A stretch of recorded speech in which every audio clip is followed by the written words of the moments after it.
കൗണ്ടറിൽ ഏൽപ്പിക്കണമെന്ന് വിനീതമായി അപേക്ഷിക്കുന്നു. ഇനി ക്ലാസ് എടുക്കുന്നത് ബഹുമാന്യ SKSFന്റെ സംസ്ഥാന കാര്യദർശി കൂടിയായ സത്താർ പന്തല്ലൂർ സാഹിബ് അവറുകളാണ്. സാദരം ഉസ്താദ് അവരെ ക്ഷണിക്കുന്നു.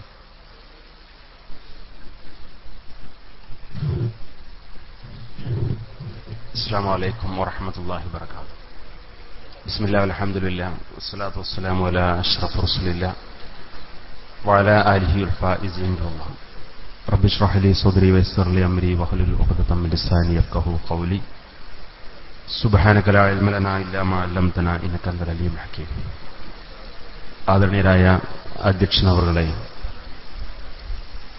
നമ്മുടെ ഈ പരിപാടിയുടെ ഉദ്ഘാടന കർമ്മം നിർവഹിച്ച ബഹുമാന്യരായ ഉസ്താദ് ആനമങ്ങാട് മുഹമ്മദ് കുട്ടി ഫൈസി, വേദിയിലെ ബഹുമാന്യരായ പണ്ഡിത ശ്രേഷ്ഠരെ, ഈ സദസ്സിൽ ഒരുമിച്ച് കൂടിയിട്ടുള്ള മഹല്ല് സ്ഥാപന ഭാരവാഹികളെ, പ്രിയപ്പെട്ട യുവജന വിദ്യാർത്ഥി സുഹൃത്തുക്കളെ, സഹോദരന്മാരെ, വളരെ ചുരുങ്ങിയ സമയത്തിനകം ഒന്ന് രണ്ട് വിഷയങ്ങളിലേക്ക് സൂചന നൽകാനാണ് ഞാൻ ഈ സമയം ഉപയോഗപ്പെടുത്തുന്നത്. സമസ്ത കേരള ജംഇയ്യത്തുൽ ഉലമയുടെയും പോഷക ഘടകങ്ങളുടെയും പ്രവർത്തനങ്ങൾ അഥവാ അതിന്റെ കീഴിൽ നടന്നുകൊണ്ടിരിക്കുന്ന ദീനീ പ്രവർത്തനങ്ങൾ കൂടുതൽ ഫലപ്രദമായി നമ്മുടെ പ്രദേശങ്ങളിൽ നിലനിർത്താൻ ആവശ്യമായ സംവിധാനങ്ങളെക്കുറിച്ച് ആലോചിക്കുവാനും ചിന്തിക്കുവാനുമാണ് നമ്മൾ ഇത്തരത്തിലുള്ളൊരു സംഗമം ഇവിടെ വിളിച്ചുകൂടിയിട്ടുള്ളത്. നമുക്കറിയാം, കേരളത്തിൽ ധാരാളം മതസംഘടനകൾ പ്രവർത്തിച്ചുകൊണ്ടിരിക്കുന്ന കാലമാണ്. പൊതുവെ സമൂഹത്തിനിടയിൽ മതസംഘടനകൾ തമ്മിലുള്ള ആരോപണ പ്രത്യാരോപണങ്ങളെക്കുറിച്ചൊക്കെ നമ്മുടെ നാട്ടിൻപുറങ്ങളിൽ പോലും വളരെ വ്യത്യസ്തമായ ചർച്ചകൾക്ക് തുടക്കം കുറിച്ച ഒരു സാഹചര്യം കൂടിയുണ്ട്. മതസംഘടനകളുടെ പ്രവർത്തനം എന്ന് പറഞ്ഞാൽ അത് കുറെ വിമർശിക്കാനും ആരോപണമുന്നയിക്കാനും ആരോപണ പ്രത്യാരോപണങ്ങൾ നടത്താനുമുള്ള വേദികൾ മാത്രമാണ് എന്ന് ചിന്തിക്കുന്ന, അങ്ങനെ തെറ്റിദ്ധരിക്കപ്പെട്ട ഒരു സാഹചര്യം നമ്മുടെയൊക്കെ നാടുകളിലുണ്ട്. പലപ്പോഴും ചില സംഘടനകളുടെ പ്രവർത്തനങ്ങളും പ്രവർത്തന ശൈലിയും അത്തരത്തിലുള്ള ചില സാഹചര്യങ്ങളിലേക്ക് എത്തിപ്പെടുകയും സ്വാഭാവികമായും എല്ലാ സംഘടനകളും ഇതേ രീതിയാണ് എന്ന് സമൂഹം പൊതുവായി ഗണിക്കപ്പെടുന്ന ഒരു ചുറ്റുപാടിലേക്ക് ഇന്ന് കാര്യങ്ങൾ എത്തിയിരിക്കുകയാണ്. പക്ഷേ വളരെ സൂക്ഷ്മമായി കേരളത്തിലെ എല്ലാ മതസംഘടനകളും വിലയിരുത്തപ്പെടേണ്ട ഒരു സന്ദർഭം കൂടിയാണിത്. നമുക്കറിയാം, എല്ലാവരും പറയുന്നത് ഞങ്ങൾ പറയുന്നതാണ് യഥാർത്ഥ ഇസ്ലാം എന്നാണ്. എല്ലാവരും പരിശുദ്ധമായ ഇസ്ലാമിന്റെ വഴിയിലേക്ക് ക്ഷണിക്കാനാണ് ഞങ്ങൾ ശ്രമിച്ചുകൊണ്ടിരിക്കുന്നത് എന്നാണ് അവകാശപ്പെട്ടുകൊണ്ടിരിക്കുന്നത്. പക്ഷേ നാം ചരിത്രം പരിശോധിച്ചാൽ വളരെ കൃത്യമായി കണ്ടെത്താൻ കഴിയുന്ന ഒരു സംഗതി, 1920കളിൽ സമസ്ത കേരള ജംഇയ്യത്തുൽ ഉലമ രൂപം കൊണ്ട ആ സമയം മുതൽ ഈ നിമിഷം വരെ ഇന്നുവരെ സമസ്ത കേരള ജംഇയ്യത്തുൽ ഉലമ ദീനുമായി ബന്ധപ്പെട്ട് കേരളത്തിലെ മുസ്ലിം ഉമ്മത്തിന് മുമ്പിൽ വിശദീകരിച്ച ഒരു കാര്യവും പിൽക്കാലത്ത് മാറ്റിപ്പറഞ്ഞു എന്ന് എതിരാളികൾക്ക് പോലും ആരോപണം ഉന്നയിക്കാൻ കഴിഞ്ഞിട്ടില്ല. കാരണം അള്ളാഹുവിന്റെ വിശുദ്ധമായ ദീനാണ് എന്ന ബോധത്തോടുകൂടി വളരെ സൂക്ഷ്മതയോടുകൂടിയാണ് ദീനുമായി ബന്ധപ്പെട്ട മുഴുവൻ കാര്യങ്ങളും ഈ 8.5 പതിറ്റാണ്ടിനിടയിൽ സമസ്ത കേരള ജംഇയ്യത്തുൽ ഉലമ വളരെ ഭംഗിയായി കൈകാര്യം ചെയ്യപ്പെട്ടു പോകുന്നത്. എന്നാൽ സമസ്ത കേരള ജംഇയ്യത്തുൽ ഉലമ അല്ലാത്ത കേരളത്തിൽ മതത്തിന്റെ ലേബലിൽ പ്രവർത്തിച്ചുകൊണ്ടിരിക്കുന്ന ഏത് സംഘടനകളെയും നിങ്ങൾക്ക് പരിശോധിക്കാം. ഏത് സാധാരണക്കാരന്റെ ബുദ്ധി കൊണ്ടും അന്വേഷിച്ചാൽ കണ്ടെത്താവുന്നൊരു വസ്തുത, ഓരോ സംഘടനകളും അവരുടെ താൽപര്യങ്ങൾക്കനുസരിച്ചുകൊണ്ട്, സംഘടനാപരമായ ആവശ്യങ്ങൾക്കനുസരിച്ചുകൊണ്ട്, ഓരോ കാലഘട്ടത്തിനും ചുറ്റുപാടിനും സാഹചര്യങ്ങൾക്കും അനുസരിച്ചുകൊണ്ട് ആശയങ്ങളും പ്രമാണങ്ങളും മാറ്റിമറിക്കപ്പെട്ടു എന്ന് കണ്ടെത്താൻ സാധിക്കും. ഇത് ഏത് സാധാരണക്കാരും ചിന്തിച്ചാൽ അറിയാവുന്ന, അന്വേഷിച്ചാൽ കണ്ടെത്താവുന്ന ഒരു പരമാർത്ഥമാണ്. ഇവിടെയാണ് സമസ്ത കേരള ജംഇയ്യത്തുൽ ഉലമയുടെ പ്രവർത്തനങ്ങൾ സജീവമാക്കേണ്ട, ആ വഴിയിലൂടെ മാത്രമേ മുസ്ലിം സമൂഹം മുന്നോട്ട് പോകേണ്ടതുള്ളൂ എന്ന് ശാഠ്യം പിടിക്കേണ്ട അതിന്റെ സാഹചര്യത്തെക്കുറിച്ച് നമുക്ക് ബോധ്യപ്പെടാൻ സാധിക്കുന്നത്. നമുക്കറിയാം, പരമ്പരാഗതമായി മുസ്ലിം സമൂഹം ആചരിച്ച് അനുഷ്ഠിച്ചു വരുന്ന ഒരുപാട് നന്മകളെയും സുഹൃതങ്ങളെയും ഒക്കെ തള്ളിപ്പറഞ്ഞ് അതിനെല്ലാം ശിർക്ക് ആരോപിച്ച് അതിനെല്ലാം അപകടകരമായ ചില അന്ധവിശ്വാസങ്ങളും അനാചാരങ്ങളുമായി ചിത്രീകരിച്ച് ഈ സമുദായത്തെ ആത്മീയമായി ശാന്തീകരിക്കാൻ വേണ്ടിയിട്ടുള്ള വളരെ ആസൂത്രിതമായ ശ്രമങ്ങളാണ് ഇക്കാലം അത്രയും ഈ സംഘടനകളൊക്കെ ശ്രമിച്ചു പോകുന്നത്. പല ആളുകളും അതിനു വേണ്ടിയിട്ടാണ് ശ്രമിച്ചത്. പക്ഷേ ആ സംഘടനകൾക്കൊന്നും മുസ്ലിം സമൂഹത്തിനിടയിൽ യാതൊരു സ്വാധീനവും നേടാൻ സാധിച്ചില്ല. യാതൊരു സ്വാധീനവും നേടാൻ സാധിച്ചില്ല. നിങ്ങൾ ആലോചിച്ച് നോക്കൂ, നമുക്ക് വേണമെങ്കിൽ പരസ്യമായി പറയാവുന്ന അല്ലെങ്കിൽ ഇതേപോലെയുള്ള ക്യാമ്പുകൾ തന്നെ തുറന്നു പറയാവുന്ന ഒരു വസ്തുതയുണ്ട്. സമസ്ത കേരള ജംഇയ്യത്തുലമയും പോഷകഘടകങ്ങളുടെയും പ്രവർത്തന രീതി എന്ന് പറഞ്ഞാൽ ഒരു സംഘടിതമായ ശാസ്ത്രീയമായ സ്വഭാവത്തോടുകൂടി, ഒരു കേഡർ സ്വഭാവത്തോടുകൂടി പ്രവർത്തിക്കുന്ന ഒരു സംഘടനാ രീതിയൊന്നും നമുക്കില്ല. ഇതൊരു സത്യമാണല്ലോ. ഒരു കേഡർ സ്വഭാവത്തോടുകൂടി പ്രവർത്തിക്കുന്ന സംഘടനയൊന്നുമല്ല സമസ്തയും അതിന് കീഴ്ഘടകങ്ങളും.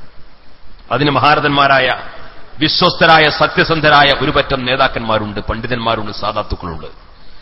അവരെന്തു പറയുന്നോ അത് അക്ഷരം പ്രതി അനുസരിച്ചുകൊണ്ട് അവരുടെ ആഹ്വാനങ്ങൾക്കും താക്കീതുകൾക്കും വിധേയമായി മുന്നോട്ട് പോകുന്ന ഒരു മഹല്ല് സംവിധാനം, മദ്രസ സംവിധാനങ്ങൾ, മറ്റു സ്ഥാപനങ്ങളും സംവിധാനങ്ങളുമൊക്കെ അങ്ങനെ മുന്നോട്ട് പോകുന്ന ഒരു കാഴ്ചപ്പാടുകൾ. എന്തെങ്കിലും പുതുതായിട്ടുള്ള വിഷയങ്ങളോ മറ്റോ ഉണ്ടായിക്കഴിഞ്ഞാൽ ആ വിഷയങ്ങളെക്കുറിച്ച് സമസ്തയുടെ ഭാഗത്തുനിന്ന് ഒരു തീരുമാനം, ഒരു പ്രഖ്യാപനം വരും. ആ പ്രഖ്യാപനത്തിനനുസൃതമായി ബാക്കി കാര്യങ്ങൾ മുന്നോട്ട് നീക്കുന്ന ഒരു കാഴ്ചപ്പാടുകൾ. ഈ ഒരു രീതിയിലാണ് നമ്മുടെ സംഘടനാ രംഗം മുന്നോട്ട് പോകുന്നത്. നമ്മുടെ മഹല്ല് സംവിധാനങ്ങൾ മുന്നോട്ട് പോകുന്നതും സ്വാഭാവികമായും സമസ്ത കേരള ജംഇയ്യത്തുലമയുടെ ആഹ്വാനങ്ങൾക്കും താക്കീതുകൾക്കും വിധേയമായിട്ടാണ് ഇക്കാലം അത്രയും മുന്നോട്ട് പോയത്.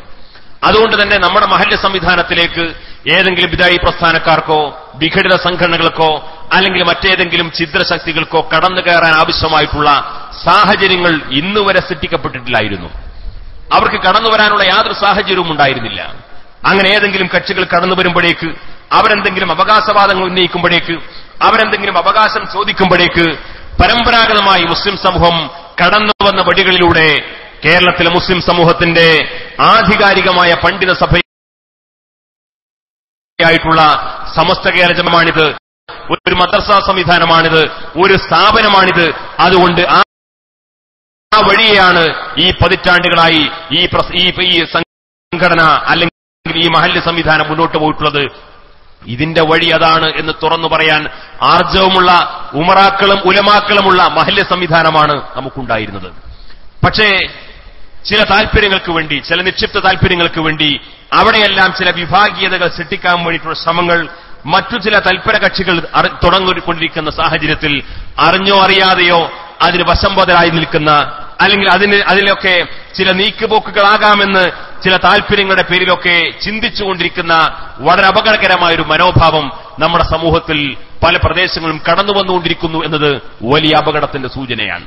വലിയ അപകടത്തിന്റെ സൂചനയാണ്. സമസ്ത കേരള ജംഇയ്യത്തുലമ എന്ന് പറയുന്ന പണ്ഡിത പ്രസ്ഥാനം കേരളത്തിൽ ഞങ്ങൾ 80 വർഷമാകുമ്പോ അല്ലെങ്കിൽ 100 വർഷമാകുമ്പോ ഞങ്ങൾക്ക് ഇത്ര മഹല്ലുണ്ടാകുമെന്ന് ആരുടെ മുമ്പിലും കരാർ എഴുതി ഒപ്പിട്ട് കൊടുത്തിട്ടില്ല.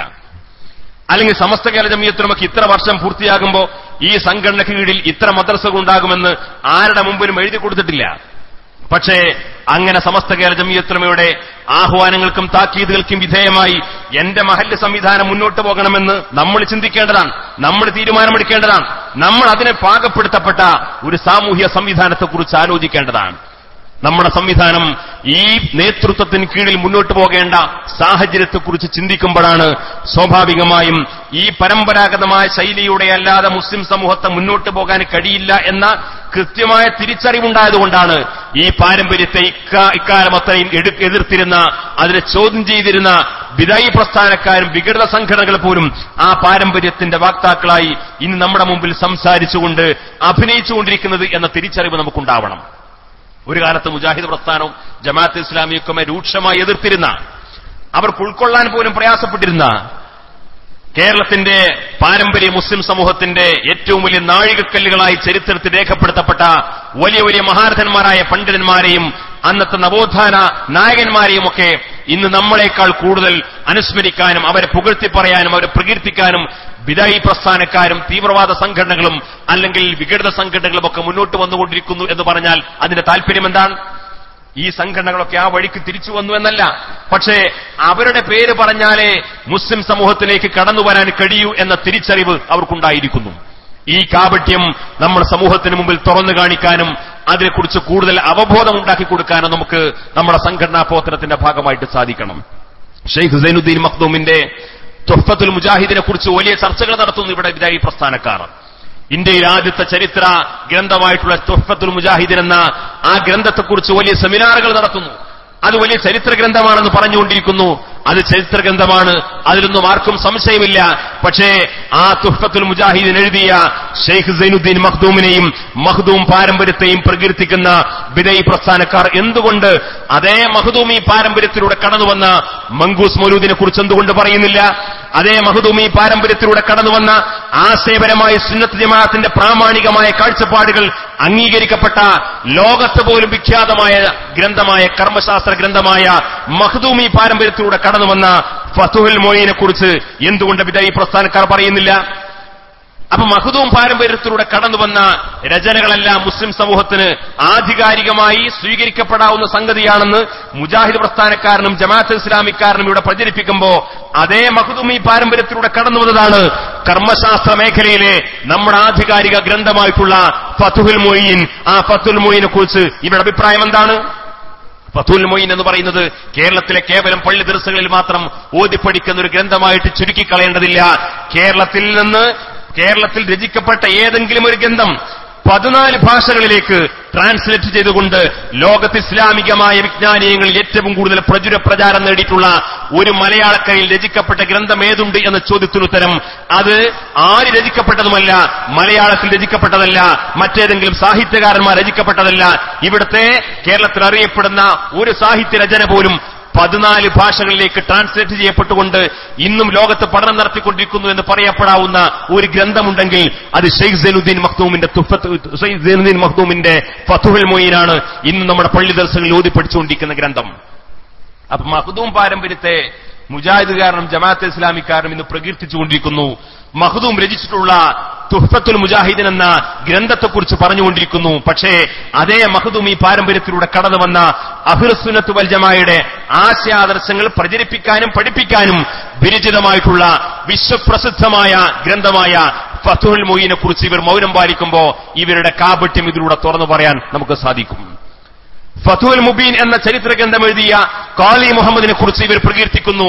അതേ ഖാലി മുഹമ്മദ് എഴുതിയിട്ടുള്ള മൊഹീദ്ദീൻ മാലയെ കുറിച്ച് ജമാഅത്ത് ഇസ്ലാമിക്കാരനും മുജാഹിദുകാരനും മിണ്ടുന്നില്ല.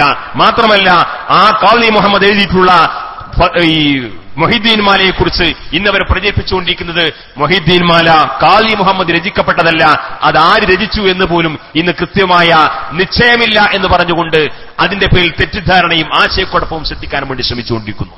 ഞാൻ പറഞ്ഞു വരുന്ന കാര്യം, പാരമ്പര്യത്തിന്റെ ചങ്ങലക്കെട്ടുകളെ പൊട്ടിച്ചെറിഞ്ഞ നവമുസ്ലിമാണ് ഞാൻ എന്ന് അവകാശപ്പെട്ടുകൊണ്ട് രംഗത്ത് വന്ന മൗലാന മൗദൂദിയും ഈ പാരമ്പര്യത്തിന്റെ വഴികളിലൂടെ മുസ്ലിം സമൂഹത്തെ നടത്തിയിട്ടുള്ള ഈ കേരളീയ പണ്ഡിതന്മാരെ കേരളത്തിലെ മുസ്ലിയാക്കന്മാർ പറയുന്നത് ദീനിൽ തെളിവല്ല എന്ന് ഇക്കാലം അത്രയും പ്രചരിപ്പിച്ച മുജാഹിദ് പ്രസ്ഥാനത്തിന്റെയും പിന്മുറക്കാർ ഇന്ന് കേരളത്തിലെ മുസ്ലിം സമൂഹം പാരമ്പര്യമായി കാത്തു സൂക്ഷിച്ചിട്ടുള്ള ആ പൈതൃകങ്ങളെ നിലനിർത്താൻ വേണ്ടി പരിശ്രമിച്ചിട്ടുള്ള അധ്വാനിച്ചിട്ടുള്ള മഹാരഥന്മാരായ ഓരോ കാലഘട്ടത്തിലും മുസ്ലിം സമൂഹത്തിന് നേതൃത്വം കൊടുത്ത പണ്ഡിതന്മാരെ അവരെ പ്രകീർത്തിക്കാനും അവരുടെ ചില രചനകളുടെ ചില ഭാഗങ്ങളെയും വെട്ടിയെടുത്തുകൊണ്ട് ഞങ്ങളൊക്കെ ഇവരുടെ ഭാഗമാണ് അല്ലെങ്കിൽ ഇവരുടെ പിന്മുറക്കാരാണ് എന്ന് വരുത്തി തീർക്കാൻ വേണ്ടിയിട്ടുള്ള ശ്രമങ്ങൾ നടത്തിക്കൊണ്ടിരിക്കുന്ന ഒരു ഭാഗത്ത്, മറുഭാഗത്ത് ഈ സംഘടിത ശക്തിയെ സമസ്ത കേരള ജംഇയ്യത്തുൽ ഉലമ എന്ന് പറയുന്ന ഈ സംഘടിത ശക്തിയെ തന്നെ ഇല്ലായ്മ ചെയ്യാനും അതിനെ ചെറുത്തു തോൽപ്പിക്കാനും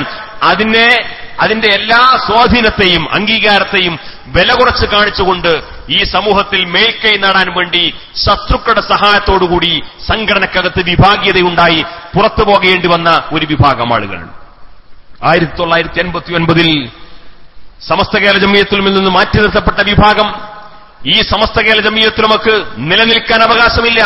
ഈ സംഘടനയ്ക്കൊരു സംഘടിതമായ പ്രവർത്തന രീതിയില്ല. ഇത് ജനറൽ ബോഡി വിളിക്കാറില്ല. ഇതതിന്റെ ഉത്തരവാദിത്തങ്ങൾ നിർവഹിക്കുന്നില്ല. ഇത് ഭരണഘടനാനുസൃതമായിട്ടല്ല പ്രവർത്തിച്ചുകൊണ്ടിരിക്കുന്നത്. അതുകൊണ്ട് ഇന്നതിന്റെ പ്രസിഡന്റ് സ്ഥാനത്തിരിക്കുന്ന മഹാനായ കണ്ണിയത്ത് ഉസ്താദിനും ജനറൽ സെക്രട്ടറി സ്ഥാനത്തിരിക്കുന്ന ശംസുൽ ഉലമക്കും അവരുടെ പരലോകത്ത് ദറജ അല്ലാഹു ഉയർത്തിക്കൊടുക്കുമാറാകട്ടെ, അവരെ രണ്ടുപേരുടെയും പേര് പറഞ്ഞുകൊണ്ട് അവർക്ക് ആ സംഘടനയുടെ നേതൃസ്ഥാനത്തിരിക്കാൻ അർഹതയില്ല എന്ന് പറഞ്ഞുകൊണ്ട് കോടതിയിൽ കേസ് കൊടുത്ത സാഹചര്യം ഉണ്ടായിട്ടുണ്ട്. നിങ്ങൾ ആലോചിക്കണം, ഈ രണ്ടാളുകളെയും കക്ഷി ചേർത്തുകൊണ്ട് അവരെ ആ പ്രസിഡന്റിന്റെയും സെക്രട്ടറിയുടെയും കസേരയിരിക്കാൻ അവർക്ക് യോഗ്യതയില്ല. അതുകൊണ്ട് സമസ്ത കേരള ജംഇയ്യത്തുൽ ഉലമയുടെ ഭരണം, അതിന്റെ നടത്തിപ്പ് ഒരു റിസീവറെ ഏൽപ്പിക്കണം എന്ന് പറഞ്ഞുകൊണ്ട് കോടതിയിൽ കേസ് കൊടുത്ത ആളുകൾ. റിസീവറെ ഏൽപ്പിക്കണം എന്ന് പറഞ്ഞാൽ അതിന്റെ താല്പര്യം എന്താണ്? ഒരു സംഘടനയുടെ നടത്തിപ്പ്, ഒരു സ്ഥാപനത്തിന്റെ നടത്തിപ്പ് പള്ളികളോ മദ്രസകളോ മറ്റു സ്ഥാപനങ്ങളുമായി ബന്ധപ്പെട്ടൊക്കെ എന്തെങ്കിലും കേസുകൾ കോടതിയിലെത്തിക്കഴിഞ്ഞാൽ നിലവിൽ അതിന് ഭരണം നടത്തിക്കൊണ്ടിരിക്കുന്ന കക്ഷികൾക്ക് ഭരണ കമ്മിറ്റിക്ക്, അതിന്റെ പരിപാലന കമ്മിറ്റിക്ക് അതിന്റെ നടത്തിപ്പിന് അവകാശമില്ല. അതുകൊണ്ട് അതിൽ തീർപ്പുണ്ടാകുന്നതുവരെ ഗവൺമെന്റ് ഒരു റിസീവറെ ഏൽപ്പിക്കണം, കോടതി ഒരു റിസീവറെ ഏൽപ്പിക്കണം എന്ന് പറഞ്ഞു കഴിഞ്ഞാൽ കോടതി സാധാരണ ചെയ്യാറുള്ളത് അതിന്റെ ആസ്ഥാനം സ്ഥിതി ചെയ്യുന്ന പ്രദേശത്തെ വില്ലേജ് ഓഫീസറെ അല്ലെങ്കിൽ മറ്റേതെങ്കിലും റവന്യൂ ഓഫീസറെ അല്ലെങ്കിൽ തഹസീൽദാറെ, അവൻ ഏത് മതസ്ഥനുമായിരിക്കട്ടെ, ആ സർക്കാർ ഉദ്യോഗസ്ഥനെ റിസീവറായി ആ സംഘടനയുടെ ദൈനംദിന കാര്യങ്ങളും യോഗം വിളിച്ചു ചേർക്കേണ്ട ഉത്തരവാദിത്വം ഏൽപ്പിക്കുന്ന ആ ഒരു തലത്തിലേക്ക് സമസ്ത കേരള ജംഇയ്യത്തുൽ ഉലമയുടെ നടത്തിപ്പ് ഒരു റിസീവറെ ഏൽപ്പിക്കണമെന്ന് പറഞ്ഞുകൊണ്ട് ശംസുലുമക്കും കണ്ണിയത്ത് ഉസ്താദിനും ആ കസേരയിൽ ഇരിക്കാൻ യോഗ്യതയില്ല എന്ന് പറഞ്ഞുകൊണ്ട് കേസ് കൊടുക്കുന്ന സാഹചര്യം 1989 ഉണ്ടായി. അങ്ങനെ ആ നേതൃത്വത്തെ ചോദ്യം ചെയ്തുകൊണ്ട് അവരെ വില കുറച്ച് കാണിക്കാൻ ശ്രമിച്ച് ആ നേതൃത്വത്തിൽ നിന്ന് ഈ സംഘടിത ശക്തിയുടെയും ഈ സമുദായത്തിന്റെയും നേതൃത്വം തട്ടിയെടുക്കാനും വേണ്ടി ഒരുപാട് ശ്രമങ്ങൾ നടത്തി. അതിന് സമസ്ത കേരള ജംഇയ്യത്തുൽ ഉലമക്ക് സമാന്തരമായി മറ്റൊരു സംഘടന ഉണ്ടാക്കാൻ ശ്രമിച്ചു. സമസ്തയ്ക്ക് സമാന്തരമായി മറ്റു സംഘടന ഉണ്ടാക്കാൻ ശ്രമിച്ചു. മദ്രസകൾക്ക് സമാന്തരമായി മറ്റു മദ്രസ ഉണ്ടാക്കാൻ ശ്രമിച്ചു. മഹല്ലുകൾക്ക് സമാന്തരമായി മറ്റു മഹല്ലുണ്ടാക്കാൻ ശ്രമിച്ചു. മദ്രസകൾക്ക് സമാന്തരമായി മദ്രസ ഉണ്ടാക്കിയതുപോലെ തന്നെ മദ്രസയിലെ സിലബസിന് സമാന്തരമായി മറ്റു സിലബസ് ഉണ്ടാക്കാൻ ശ്രമിച്ചു. പാഠപുസ്തകത്തിന് സമാന്തരമായി പാഠപുസ്തകം ഉണ്ടാക്കാൻ ശ്രമിച്ചു. കാളിമാർക്ക് സമാന്തരമായി കാളിമാരുണ്ടാക്കാൻ ശ്രമിച്ചു. സ്വലാത്ത് മജ്ലിസുകൾക്ക് സമാന്തരമായി സ്വലാത്ത് മജ്ലിസ് ഉണ്ടാക്കാൻ ശ്രമിച്ചു. മുസ്ലിം സമുദായത്തിന്റെ മുഖ്യധാരയിൽ ഈ സമുദായത്തിന് ആത്മീയമായ വെളിച്ചം പകർന്നിരുന്ന എന്തെല്ലാം സംരംഭങ്ങളുണ്ടോ അതിനെല്ലാം സമാന്തരം ഉണ്ടാക്കി. മക്ബറക്ക് സമാന്തരം മക്ബറ ഉണ്ടാക്കാൻ ആഗ്രഹമുണ്ട്, പക്ഷെ അത് നടക്കൂല. എങ്കിൽ പോലും സമാന്തരമായി നേർച്ചപ്പെട്ടി ഉണ്ടാക്കി.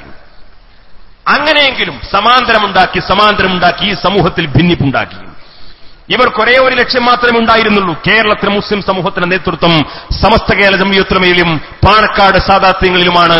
ആ രണ്ട് ഉജ്ജ്വലമായ ചോദ്യം ചെയ്യപ്പെടാൻ കഴിയാത്ത നേതൃത്വത്തിൽ നിന്ന് ഈ സമുദായത്തിന്റെ നേതൃത്വം തട്ടിയെടുത്തുകൊണ്ട് ഞാൻ ഇതിന്റെ എല്ലാം മേലെന്ന് കയറി നിൽക്കുന്ന ഒരു മേൽക്കാലിയാകുന്ന ഒരു വെള്ളിയാഴ്ചക്ക് വേണ്ടി ഈ നേതാവ് ആഗ്രഹിച്ചു.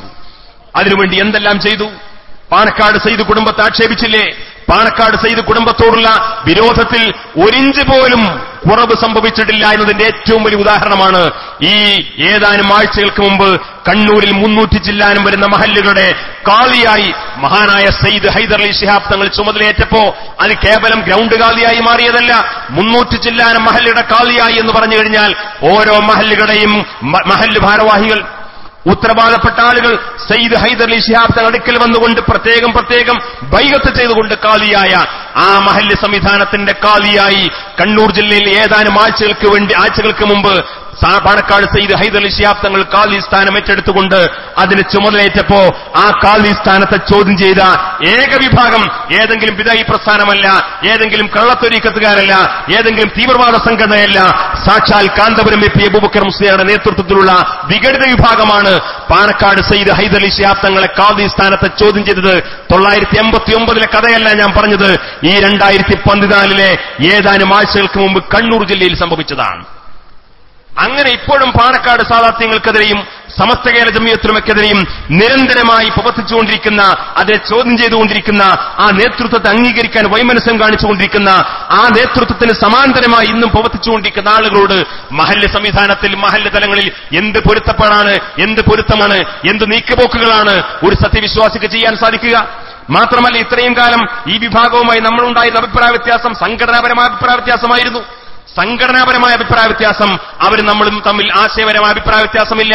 അവരും തമ്മിൽ നമ്മൾ നയപരമായ അഭിപ്രായ വ്യത്യാസമായിരുന്നു. സംഘടനാപരമായ അഭിപ്രായ വ്യത്യാസം വേണമെങ്കിൽ ഉൾക്കൊള്ളാം, വേണ്ടെങ്കിൽ മാറ്റിവെക്കാം, അതിനേക്കാൾ അപ്പുറമുള്ള അഭിപ്രായ വ്യത്യാസം ഉണ്ടായിരുന്നില്ല. പക്ഷേ ഈ നിലനിൽപ്പിനു വേണ്ടിയും ഈ സ്വാധീനത്തിനു വേണ്ടിയും ഇവരുടെ പ്രവർത്തനം അവസാനം എവിടെയെത്തി?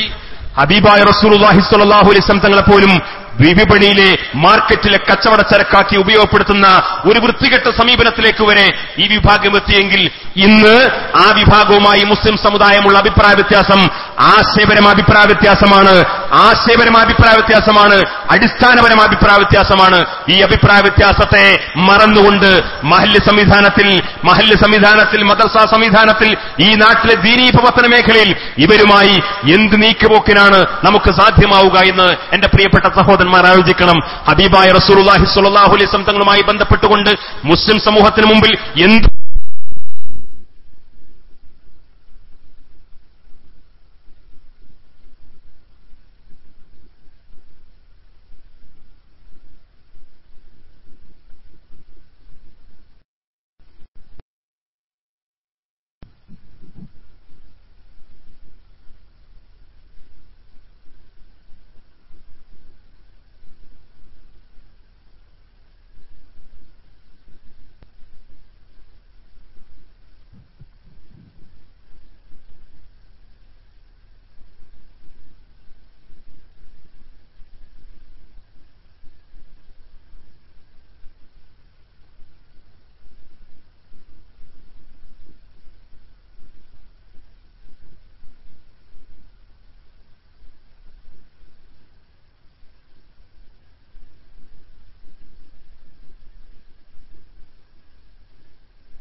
നമ്മൾ പറഞ്ഞു വന്നത് ആശയപരമായ അഭിപ്രായ വ്യത്യാസത്തിലേക്ക് ഈ വിഭാഗം എത്തിച്ചേർന്ന ഒരു സാഹചര്യത്തിലാണ് നമ്മൾ ഇന്ന് നിലവിലുള്ളത്.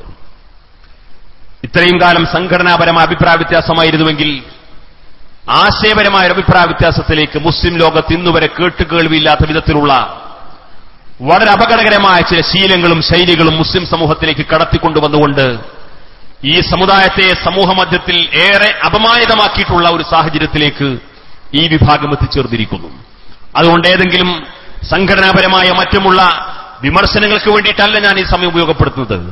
നമ്മുടെ മഹല്ല് സംവിധാനത്തെ ഭദ്രമാക്കി മുന്നോട്ട് കൊണ്ടുപോയിട്ടില്ലെങ്കിൽ നാം ആലോചിക്കേണ്ട സംഗതികൾ, നമുക്ക് നമ്മുടെ മഹല്ല് സംവിധാനം എന്ന് പറയുന്നത് നമ്മൾ അതിനുവേണ്ടി ഒരു പക്ഷേ ഈ ഫലപ്രദമായ സംവിധാനം രൂപപ്പെടുത്തിയെടുക്കാൻ നമ്മുടെ ഭാഗത്തുനിന്ന് പ്രത്യേകമായ അധ്വാനമോ ത്യാഗമോ ഒന്നും ഉണ്ടായിട്ടുണ്ടായില്ല.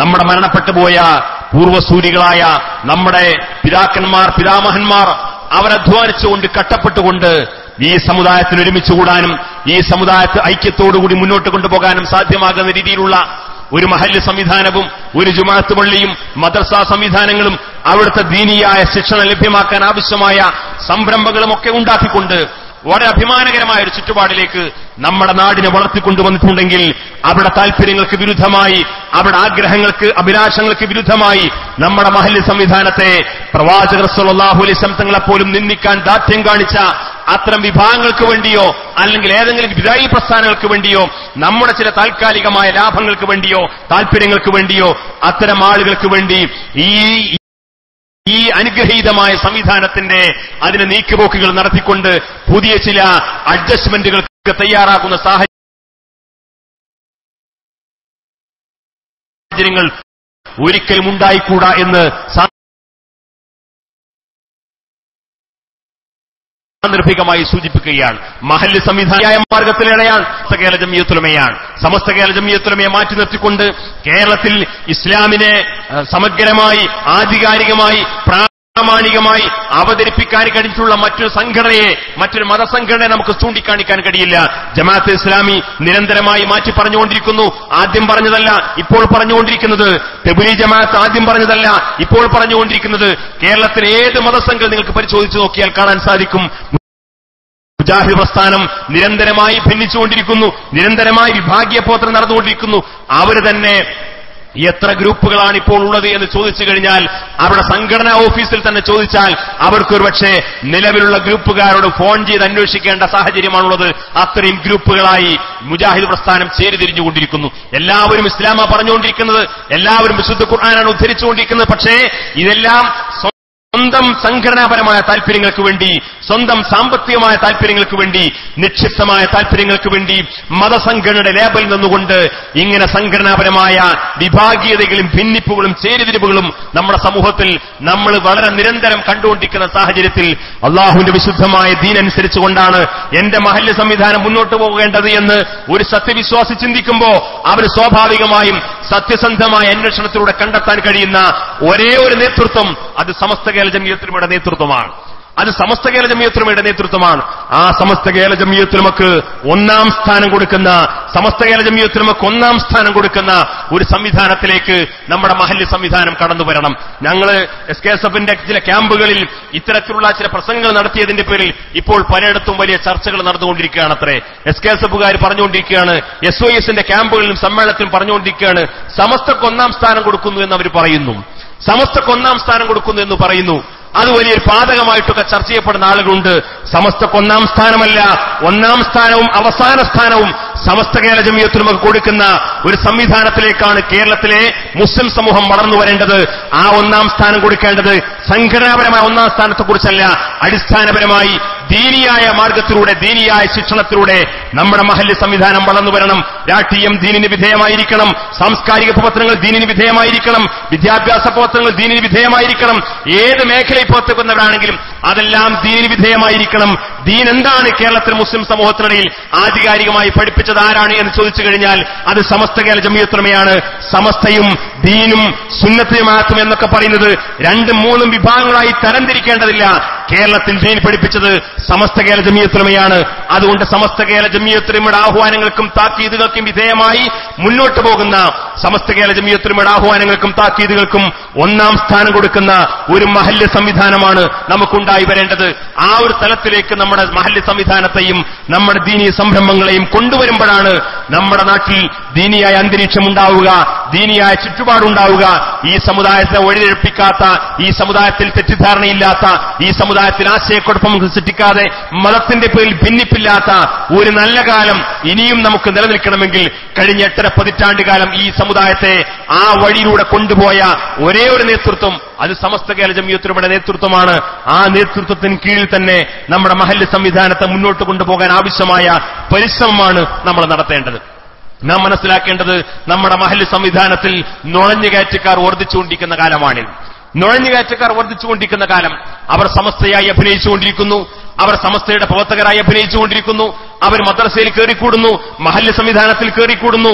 അങ്ങനെ നമ്മുടെ ആളുകളായി ഒരുപക്ഷെ നമ്മളെക്കാൾ സജീവമായി പ്രവർത്തിക്കുന്നവരായി, നമ്മളെക്കാൾ സ്വലാത്ത് മജ്ലിസുകളിൽ സജീവമായി, അതേപോലെ അവിടെ നടക്കുന്ന പരിപാടികൾ സജീവമായി, എന്നിട്ട് അവിടുത്തെ മഹല്ല് ഭാരവാഹികളെക്കാൾ, മഹല്ലിലെ ദീനീ പ്രവർത്തനങ്ങളെക്കാൾ കൂടുതൽ സജീവമായി പ്രവർത്തനം അഭിനയിച്ചുകൊണ്ട് ക്രമേണ നമ്മുടെ മഹല്ല് സംവിധാനത്തെ തട്ടിയെടുക്കാനും ഭരണഘടനയിൽ മാറ്റം വരുത്താനും അതിലൊക്കെ രേഖകളിലൊക്കെ പുതിയ പുതിയ മാറ്റങ്ങൾ വരുത്തിക്കൊണ്ട് ഇത് കേവലം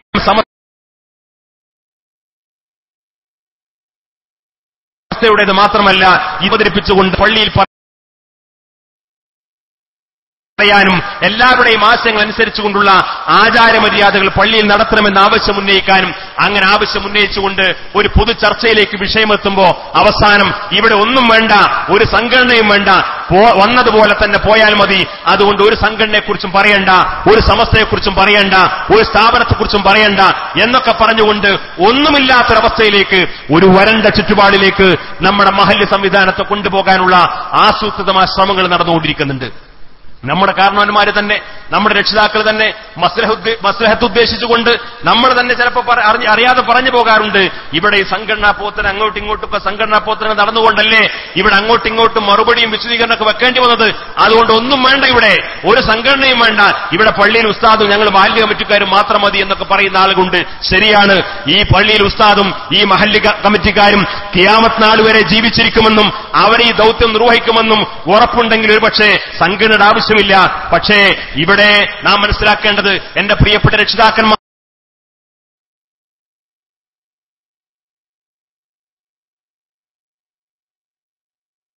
ഇവിടെ കൂടിയിട്ടുള്ള ആളുകൾ മഹാങ്ങളെ പരിപാടി കഴിഞ്ഞ് വീട്ടിൽ പോയി വിശ്രമിക്കുന്ന സമയം ഒരു പെന്നും പേപ്പറും എടുത്തിട്ട് ഒരു വെള്ളപ്പിലേക്ക് ഇന്ത്യ നാട്ടിലെ മഹല്ലിലെ ദീനീ പ്രവർത്തകർക്ക് നേതൃത്വം കൊടുക്കാൻ കഴിവുള്ള ആളുകൾ ആരൊക്കെയാണ്? മഹല്ല് ഭാരവാഹികളായ, മദ്രസ ഭാരവാഹികളായ, നമ്മൾ പള്ളിയുടെയും മദ്രസയുടെയും കാര്യം പറയുമ്പോൾ അതിനൊക്കെ ആത്മാർത്ഥമായി അധ്വാനിക്കാൻ നിസ്വാർത്ഥമായി സേവനം ചെയ്യാൻ താല്പര്യമുള്ള ഒരുപക്ഷെ 10, 25,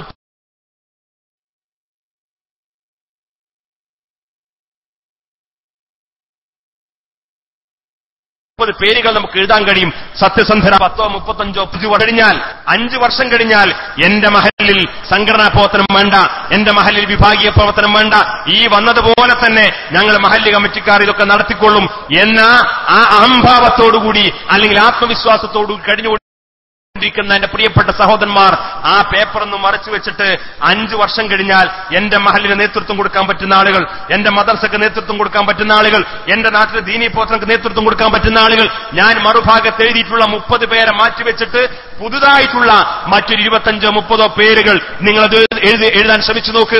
സത്യസന്ധരായ, അള്ളാഹുവോട് ഭയഭക്തി കാണിക്കുന്ന, അള്ളാഹുവിന്റെ വിധിവിലക്കുകൾക്ക് വിധേയമായി പള്ളികളും മദ്രസകളും നാട്ടിലെ ദീനീ പ്രവർത്തനങ്ങളും കൈകാര്യം ചെയ്യാൻ കഴിവും കെൽപ്പും യോഗ്യതയുമുള്ള മറ്റൊരു 25 ആളുകളെ 5 വർഷം കഴിഞ്ഞാൽ എനിക്ക് ലഭ്യമാകും, എന്റെ നാട്ടിൽ ലഭ്യമാകും. അവരുടെ പേര് വിവരങ്ങൾ ഇതാ, അവർ നമ്മൾ നാട്ടിൽ ജനിച്ചിട്ടുണ്ട്, നമ്മുടെ കൂട്ടത്തിലൂടെ ജീവിച്ചിരിക്കുന്ന ചെറുപ്പക്കാരാണ്. അതിൽപ്പെട്ട ഒരു 25 പേര് നിങ്ങൾ എഴുതാൻ ശ്രമിച്ചു നോക്ക്. ആ 25 എണ്ണം പൂർത്തീകരിക്കാൻ സമയം പിടിക്കും, ആ എണ്ണം പൂർത്തീകരിക്കാൻ പ്രയാസമുണ്ടാകും. അത്രയും വലിയ ധാർമ്മിക പ്രതിസന്ധിയാണ് നമ്മുടെ നാട്ടിൽ നിന്ന് വളർന്നുകൊണ്ടിരിക്കുന്നത്. അത്രയും വലിയ ധാർമ്മിക പ്രതിസന്ധിയാണ്. സത്യസന്ധരായ, അള്ളാഹുവിന്റെ വിധിവിലക്കുകൾക്ക് വിധേയമായി ജീവിക്കുന്ന ദീനിനെയും പള്ളിയെയും മദ്രസയെയും നാട്ടിലെ ദീനീ പ്രവർത്തനങ്ങളെയും സത്യസന്ധമായി കൈകാര്യം ചെയ്യപ്പെടാൻ താല്പര്യമുള്ള പുതിയ ചെറുപ്പക്കാരുടെ എണ്ണം വർദ്ധിച്ചു വരണമെങ്കിൽ, വിദ്യാർത്ഥിയുടെ എണ്ണം വർദ്ധിച്ചു വരണമെങ്കിൽ ഈ ചെറുപ്പക്കാരെ ഇപ്പോഴേ ദീനീ പ്രവർത്തകരാക്കി മാറ്റണം. അവരെ സംഘടിത ബോധത്തോടുകൂടി പ്രവർത്തിക്കാൻ സാധിക്കണം. ഇവിടെ ഒരു സംഘടനയും വേണ്ട. ഇവിടെ ഞങ്ങൾ മഹല്ലിൽ കുറച്ച് ചെറുപ്പക്കാരെ കൂട്ടിയിട്ട് അവർ കുറച്ച് പഠന ക്ലാസ് നടന്നാൽ മതി എന്ന് പറഞ്ഞു കഴിഞ്ഞാൽ, അവർക്കിടയിൽ അഭിപ്രായ വ്യത്യാസം രൂപപ്പെട്ട് കഴിഞ്ഞാൽ, ആശയപരമായ അഭിപ്രായ വ്യത്യാസം ഉണ്ടായിക്കഴിഞ്ഞാൽ, അവർക്കിടയിൽ വിഭാഗീയത ഉണ്ടായിക്കഴിഞ്ഞാൽ അവസാനം അതിനാര് മറുപടി പറയും? ആരിന് തീർപ്പ് കൽപ്പിക്കും? ആരിലാണ് അവർക്ക് വിശ്വാസമുള്ളത്? ഏത് നേതൃത്വത്തിലാണ് അവർക്ക് വിശ്വാസമുള്ളത്? മുകളിൽ ഒരു നേതൃത്വമില്ലാതെ, മുകളിൽ ഒരു അന്തിമമായ തീർപ്പ് കൽപ്പിക്കാൻ കഴിയുന്ന ഒരു മേൽക്കൂരയില്ലാതെ അങ്ങനെ ഒരു വേറിട്ട വിഭാഗത്തെ മഹല്ല് സംവിധാനത്തിലൂടെ വളർത്തിയെടുത്തതുകൊണ്ട് നമ്മുടെ മഹല്ല് സംവിധാനം ഭദ്രമാകില്ല. അവിടെയാണ് നേതൃത്വത്തിന്റെ പവർ കാണുന്നത്, അവിടെയാണ് നേതൃത്വത്തിന്റെ പ്രസക്തി കാണുന്നത്. ആ നേതൃത്വത്തെക്കുറിച്ച് നമ്മൾ അന്വേഷിക്കണം. ആരാണ് ഈ ചെറുപ്പക്കാരുടെ മേലുള്ള നേതൃത്വം? ആരായിരിക്കണം? ഈ നാട്ടിൽ കുറച്ച് ചെറുപ്പക്കാരെ വളർത്തിയെടുക്കണം. എന്റെ മരണശേഷം, ഞങ്ങളുടെ കാലശേഷം ഈ നാട്ടിൽ നേതൃത്വം കൊടുക്കാൻ പറ്റുന്ന മഹല്ല് ഭാരവാഹികളെ ഉണ്ടാക്കിയെടുക്കാൻ വേണ്ടിയിട്ട്, ഈ നാട്ടിലെ പള്ളി പരിപാലിക്കാൻ വേണ്ടിയിട്ട്, ഈ നാട്ടിലെ മദ്രസ പരിപാലിക്കാൻ വേണ്ടിയിട്ട്, ഈ നാട്ടിലെ ദീനീ പ്രവർത്തകർക്ക് നേതൃത്വം കൊടുക്കാൻ വേണ്ടിയിട്ട് നമ്മുടെ സംഘടനയൊന്നും വേണ്ട. ഞങ്ങൾ 10-35 ചെറുപ്പക്കാരെ പരിശീലിപ്പിച്ചുകൊണ്ടിരിക്കുന്നു എന്ന് പറഞ്ഞുകൊണ്ട് ആ ചെറുപ്പക്കാരെ പരിശീലിപ്പിച്ചുകൊണ്ടിരിക്കുമ്പോൾ ആ ചെറുപ്പക്കാർക്ക് നേതൃത്വം കൊടുക്കേണ്ടവരാരാണ്? ആ ചെറുപ്പക്കാർക്കിടയിൽ ആശയപരമായ വിഭാഗീയമായ എന്തെങ്കിലും അഭിപ്രായ വ്യത്യാസങ്ങളോ സംശയമുണ്ടായിക്കഴിഞ്ഞാൽ അതിന് അന്തിമമായ തീർപ്പ് കൽപ്പിക്കേണ്ട ആരാണ്? സമസ്തയാണോ? സംസ്ഥാനയാണോ? ദക്ഷിണ കേരള ജമിയത്തുൽ ഉലമയാണോ? ജമാഅത്തെ ഇസ്ലാമിയാണോ? വഹാബിസമാണോ? ഏത് മതസംഘടനയാണ്? അവിടെയാണ് കൃത്യമായ ലക്ഷ്യത്തോടുകൂടി, അന്തസ്സോടുകൂടി ഒരു നേതൃത്വത്തിന്റെ തിരിച്ചറിവ് നമുക്കുണ്ടാവേണ്ടത്.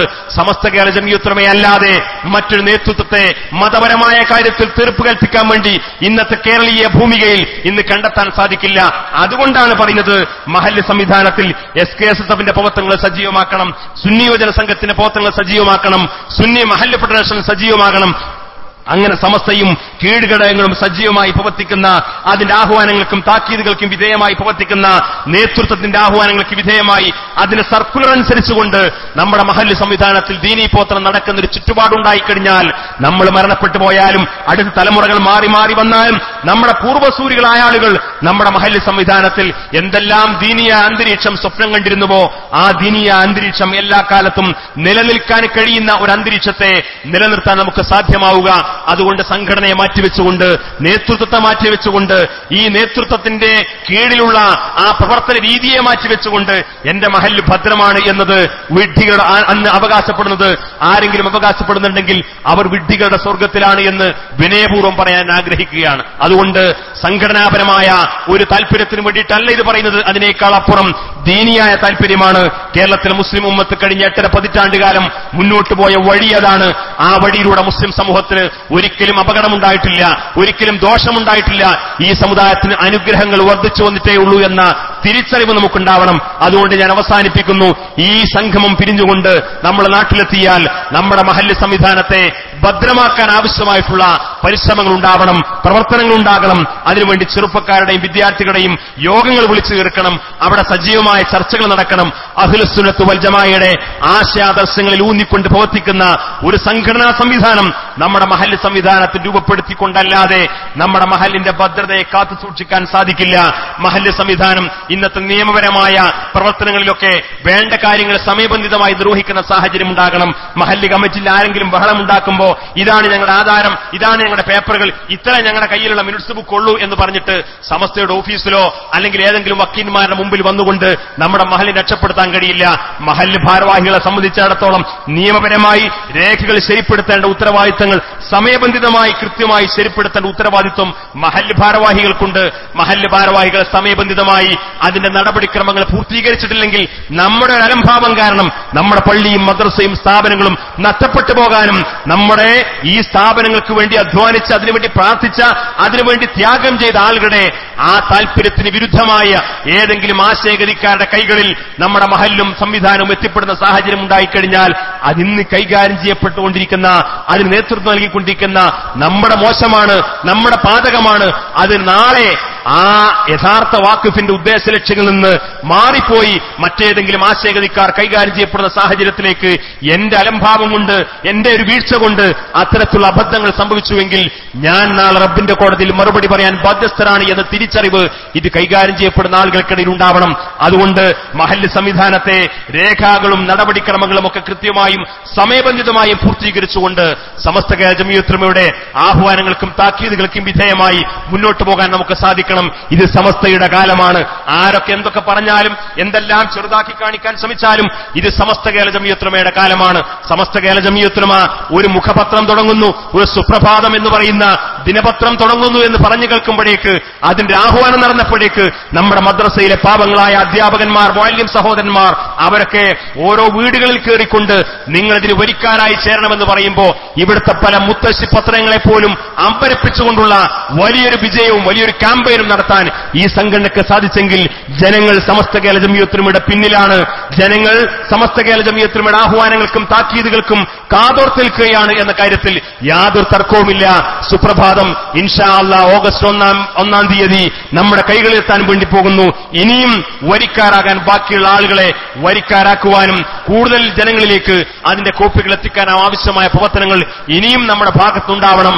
അങ്ങനെ സംഘടനയുടെ സന്ദേശങ്ങൾ സമുദായത്തിന് അറിയിക്കേണ്ട കാര്യങ്ങൾ യഥാസമയം അറിയിക്കാൻ വേണ്ടി നിർഭയത്തോടുകൂടി ആരെയും പേടിക്കാതെ കാര്യങ്ങൾ തുറന്നു പറയാനും സത്യസന്ധമായി വിളിച്ചു പറയാനും കഴിയുന്ന ഒരു ദിനപത്രം ഇനി സമസ്ത കേരള ജംഇയ്യത്തുൽ ഉലമയുടെ നേതൃത്വത്തിൽ പ്രകാശനം ചെയ്യപ്പെടാനും വേണ്ടി പോകുന്നു. അല്ലാഹു അതിന്റെ ലക്ഷ്യം പൂർത്തീകരിക്കാൻ തൗഫീഖ് ചെയ്യുമാറാകട്ടെ എന്ന് ആത്മാർത്ഥമായി പ്രാർത്ഥിക്കുന്നു. നമ്മുടെ സംഘടനാ പ്രവർത്തനങ്ങളുടെയും സംഘടനാ പ്രവർത്തകരുടെയും എല്ലാ മുറാദുകളും അല്ലാഹു സഫലീകരിച്ചു കൊടുക്കുമാറാകട്ടെ എന്ന് ആത്മാർത്ഥമായി പ്രാർത്ഥിച്ചുകൊണ്ട് നിങ്ങളുടെ പ്രാർത്ഥനകളിലൊക്കെ ഈ വിനീതനെ കൂടി ഉൾപ്പെടുത്തണമെന്ന് വസിയത്ത് ചെയ്യുന്നു. വാഖിറു ദഅവാന അനിൽ ഹംദുലില്ലാഹി റബ്ബിൽ ആലമീൻ. അസ്സലാമു അലൈക്കും.